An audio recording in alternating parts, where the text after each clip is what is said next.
மீன ராசிக்கு 3ஆம் இடத்துல குரு பகவான் கடந்த ஒரு வருடமாக இருந்தார். இப்ப அவர் என்ன பண்றாருன்னா மீன ராசிக்கு 4ஆம் இடத்துக்கு செல்கிறார். குரு யார் பார்த்தீங்கன்னா மீன ராசிக்கு அதிபதியே.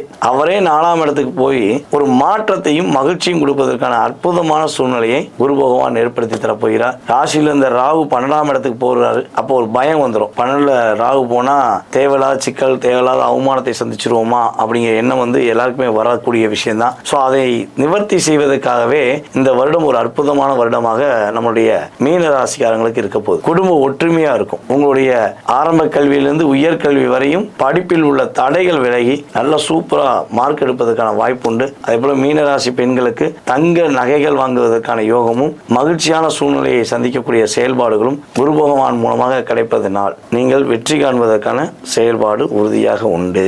முயற்சிகள் செய்தீர்கள் என்றால் இனிமேல் உங்களுக்கு இந்த குரு பயிற்சிக்கு அப்புறம் உறுதியாக மீனராசிக்காரர்களுக்கு வெற்றி வெற்றி வெற்றி என்பது நிதர்சனமான உண்மை.